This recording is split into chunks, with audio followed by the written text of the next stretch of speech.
नमस्कार बच्चों। तो आज हम जो हमारा आगे का टॉपिक था परमाणु अंतर्भाग में, उसके बारे में देखने वाले हैं। तो देखिए फिर क्या आगे का टॉपिक है, उसमें क्या बताया गया है। तो हमने प्रोटॉन, इलेक्ट्रॉन तथा न्यूट्रॉन की विशेषताओं के बारे में देखा था, वे कहाँ पाए जाते हैं उसके बारे में देखा था। और आज हम देखेंगे उसके आगे का कि इलेक्ट्रॉनों का वितरण कक्षाओं में कैसे होता है। क्लियर? तो उस तरीके से हम लोग आगे बढ़ेंगे। देखिए यहाँ पर जैसे आपको पता है बच्चों की इलेक्ट्रॉन का द्रव्यमान क्या होता है, नगण्य होता है कि नहीं। उसके कारण मुख्यतः उसके नाभिक में स्थित प्रोटॉन और न्यूट्रॉन के कारण होता है। परमाणु के प्रोटॉन तथा न्यूट्रॉन की इनकी एकत्रित संख्या को क्या कहते हैं? परमाणु द्रव्यमानांक कहते हैं। तो ये आपको अंडरलाइन करना है बच्चों, परमाणु द्रव्यमानांक किसे कहते हैं। तो जो भी तत्व रहेगा उसके केंद्रक में स्थित प्रोटॉन तथा न्यूट्रॉन के योगफल को हम लोग क्या कहते हैं? परमाणु द्रव्यमानांक कहते हैं, जिसको ए से दिखाते हैं। क्लियर?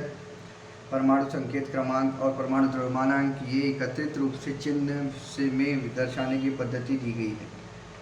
तो देखिए परमाणु क्रमांक और परमाणु द्रव्यमानांक कैसे दर्शाते हैं। उसको कोई भी तत्व होगा उसको Z लिखेंगे और उसके इधर यहाँ पे द्रव्यमानांक उसका A और जो परमाणु क्रमांक होगा उसको Z। इस पद्धति से दर्शाएंगे। जैसे एग्जांपल मैंने ले लिया 12C6, तो इसका परमाणु क्रमांक 6 है और परमाणु द्रव्यमानांक क्या है? 12 है। ये बताया गया है। आगे बच्चे देखेंगे इलेक्ट्रॉनों का कक्षाओं में वितरण कैसे होता है।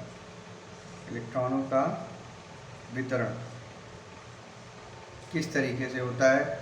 तो आपको पता है बच्चों, उसके लिए 2n² इस सूत्र का उपयोग किया जाता है, क्योंकि हर एक कक्षा को एक अलग अलग नाम दिया गया है, K, L, M, N इस तरीके से। और प्रत्येक कक्षा की एक सीमा होती है कि उसके अंदर उतने ही इलेक्ट्रॉन पाए जा सकते हैं और उससे ज़्यादा नहीं पाए जाएंगे। तो देखिए वही यहाँ पर दिया गया है। क्या दिया गया देखते हैं। बोर के परमाणु प्रतिकृति के अनुसार इलेक्ट्रॉन स्थायी कवचों में परिभ्रमण करते हैं। इन कवचों की विशिष्ट ऊर्जा होती है। परमाणु नाभिक के सबसे समीप वाले कवच को पहला कवच और उसके बाद वाले कवच को दूसरा कवच, और कवचों के क्रमांक के लिए n इस संकेत का उपयोग किया जाता है। जैसे देखिए अब हम लोग एक तत्व ले लेंगे, ये उसका न्यूक्लियस हो गया, पहली कक्षा, दूसरी कक्षा, तीसरी कक्षा। तो इसको K नाम दिया, इसको L, इसको M और ऐसे N। तो इसके अंदर कितने इलेक्ट्रॉन होंगे प्रत्येक कक्षाओं में वो यहाँ पर बताया गया। तो किसके द्वारा निकालेंगे?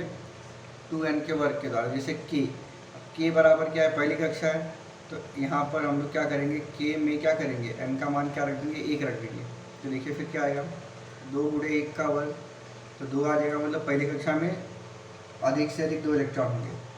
फिर L में हम लोग देखेंगे n का मान क्या रखेंगे? 2, क्योंकि वो दूसरी कक्षा है। 2 गुणे 2 का वर्ग, तो 2 गुणे 4 कितना आ जाएगा? 8। क्लियर? इस तरीके से आप निकाल सकते हो।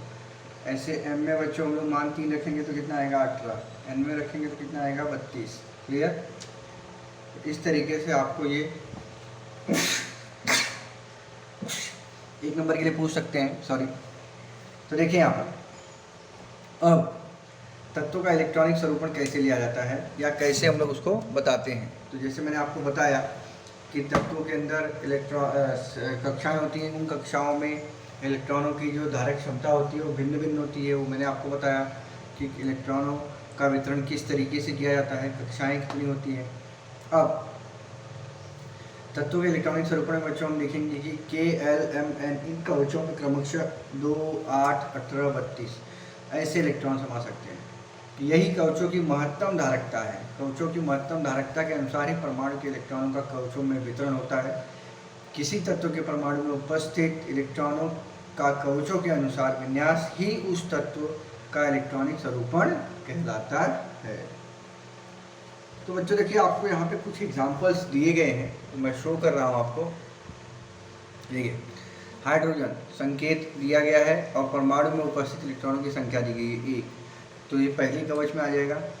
हेलियम 2, तो ये पहले कवच में आ जाएगा। लिथियम 3 है, तो पहले कवच में ज़्यादा से ज़्यादा 1, फिर 2, फिर उसके आगे का इसमें आ जाएगा। कार्बन में पहले में 2, फिर 4, फिर 2, 5 ऐसे करके आपको बच्चों बताए गए हैं। तो देखिए एम कक्षा में क्या आ जाएगा, 2, 8, 18, 7, तो ये आपको दिखाया गया है। तो ये इसका क्या हो जाएगा, इलेक्ट्रॉनिक स्वरूपण हो जाएगा।